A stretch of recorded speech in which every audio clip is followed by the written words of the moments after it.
माँ ने मुझे एक बार भी फ़ोन करके नहीं पूछा दोस्त कि तुम जिंदा है या मर गया। नमस्कार दोस्तों, नए ब्लॉग में आप सभी का स्वागत है। दुख का बात है कि आज हमारे परिवार में किसी का शादी हो गया। परिवार में मतलब मेरा छोटा वाला भाई का शादी हो गया है और हमारे गांव में हुआ है, तो हमें इनवाइट नहीं किया गया दोस्त। हमें बताया गया, ना ही बोला गया, ना ही एक बार ही फ़ोन किया गया दोस्त। बहुत ज़्यादा परेशान हूँ क्योंकि देखो हम लोग भी कितनी भी गलती किए हैं, इतनी माना कि हमने गलती की है दोस्त। मतलब ये नहीं है कि हमने ज़िंदगी में इतनी बड़ी गलती कर दी है कि अपने परिवार से रिश्ते ही टूट गए। हमारी माँ है, हमारे पापा नहीं है, हमारी मम्मी है। मेरी मम्मी ने ही मुझे कह दिया कि तुम मेरे लिए मर गए हो। मम्मी ने अभी तक मुझे फ़ोन भी नहीं किया है कभी। 5 साल गुजर चुके हैं। अभी 5 सालों में ना ही मुझे फ़ोन किया गया है, ना ही हमें कभी बुलाया गया है। लेकिन एक आसरा था दिल में दोस्त कि कम से कम है ना, भाई का शादी में कम से कम हमें बुलाया जाए, लेकिन आज हमें नहीं बुलाया गया। अब मैं क्या बताऊं आप लोगों को कि क्या दिल पे बीती है। अब आपको हम दिखाएंगे छोटा सा क्लिप। आप मेरे पास इस वीडियो के साइड में आपको दिख जाएगा क्लिक करके, क्योंकि जो मेरा एक दोस्त रहता है गांव में, तो बचपन से हम लोग साथ में रहे थे। उन्होंने है ना फ़ोटो भेजा भाई का, और शादी का भी, जयमाला का भी फ़ोटो भेजा, और मेहंदी रस्म, हल्दी रस्म, ये सब का भेज दिया। लेकिन हम लोग इंतज़ार कर रहे थे, कम से कम एक बार तो फ़ोन किए होते, लेकिन आज दोस्त किसी ने फ़ोन तक नहीं किया है। क्या बताएं, हमें इतना ज़्यादा दुख है ना आज दिल में, इतना ज़्यादा दुख है कि उसको बयां करने के बाद भी आप लोग को बता जरूर रहा हूँ, लेकिन दिल अंदर से रो रहा है। मैं बोलना नहीं चाहता था इस बात को। आप लोगों से हम कोई बात छुपाते नहीं हैं, जो बात है हम आपसे क्लियर बोल देते हैं। क्योंकि मैंने आपको जो कल की वीडियो मैंने कुछ डाली थी, तो आपने देखा होगा उसमें कि मैंने केवल बताया था, उसमें आपको क्लियर नहीं किया था। लेकिन आज की वीडियो में आपको क्लियर कर दूंगा, क्योंकि उस दिन बारात गई हुई थी और आज शादी होके क्लियर होके घर आ गए। वो मेरी माँ है, हम उनके बेटे हैं, तो एक खून का रिश्ता है।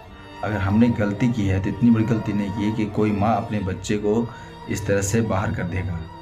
ठीक है, हमने बहुत लोगों को देखा है कि यहाँ पर बहुत लोग ऐसे भी हैं जो रह रहे हैं घर से बाहर, लेकिन उनके माँ बाप अभी भी फ़ोन करते हैं, उनसे पूछते हैं कैसे हो, क्या हो रहा है, खा रहे हो, पी रहे हो। लेकिन आज तक मेरी माँ ने मुझे एक बार भी फ़ोन करके नहीं पूछा दोस्त कि तुम जिंदा है या मर गया।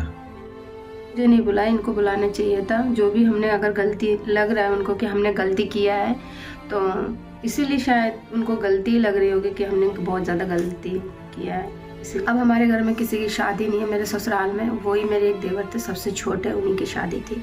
हमें भी बहुत दिनों से इंतज़ार थे कि चलो शायद अभी नहीं बुलाएंगे, शायद छोटे वाले देवर की शादी होंगे उसमें हमें बुला लेंगे। हम इंतज़ार भी कर रहे थे बहुत ज़्यादा कि ऐसे नहीं बात कर रहे, क्या पता शादी उनकी करेंगे तब हमें बुलाएंगे। मैं बोलती थी इनसे, कहते थे देख ही जाएगी बुलाएंगे तो शादी भी उनकी हो गई, उसमें भी नहीं बुलाए। अब तो कोई चांस ही नहीं है कि बुलाएंगे कभी। मेरे हस्बैंड इतना अभिषेक जी कमाते नहीं होंगे, या हमारे पास इतना कुछ है नहीं उनकी तरह, जितना भाई वो नौकरी वाले हैं, तो इसीलिए शायद हमें नहीं बुलाया है। क्योंकि हमारे पास भी पैसे होते, आज हमारे पास भी गाड़ी होता, बंगला होता, और उन्हीं की तरह मतलब हर चीज़ से ठीक होते तो बुलाते, मैं भी जाती। हमारे पास कुछ नहीं है, इसीलिए नहीं बुलाए।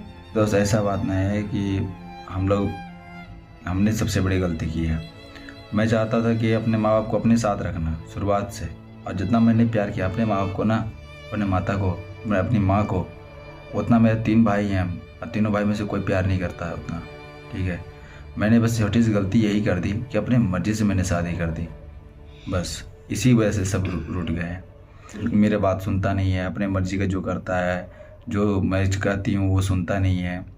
मैंने अपने लाइफ में बस एक ही बात सोचा था कि मैं कैसा भी हूँ, मैं अगर आगे जीवन में निकलूँगा तो मैं पूरे परिवार को एक साथ लेके चलूँगा। लेकिन आज मेरी माँ मुझे ही खुद गेट से बाहर यूं ही निकाल के इस तरह से फेंका दोस्त, कि उस वक्त है ना, आप भी कोई भी रहेगा ना, उस वक्त दिल में यही लगेगा कि मैंने किया क्या है। लेकिन फिर भी मैंने बर्दाश्त करके चुपचाप, मैंने कम 1.5 महीने तक बर्दाश्त करके, मेरी सच्ची बात बताऊं तो मेरी माँ ने इस तरह से मेरे साथ व्यवहार किया था ना, जैसे लगा मैं उसका सगा बेटा नहीं हूँ। ठीक है, मेरे को 1 महीना तक खाना नहीं दिया था घर में।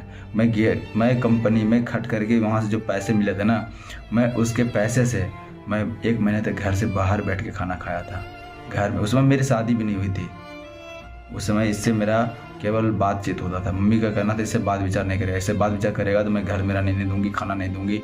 मेरे से बर्तन हाथ से लिया हुआ खाना बनाते समय का सारा बर्तन नहीं रख लिया था। इस तरह से मेरे साथ व्यवहार किया गया था दोस्त। मुझे लगने लगा था, जानते हो कैसा, कि मैं इसका बेटा नहीं हूँ, मैं सौतेला बेटा हूँ। इस तरह से मेरे साथ व्यवहार किया जा रहा था।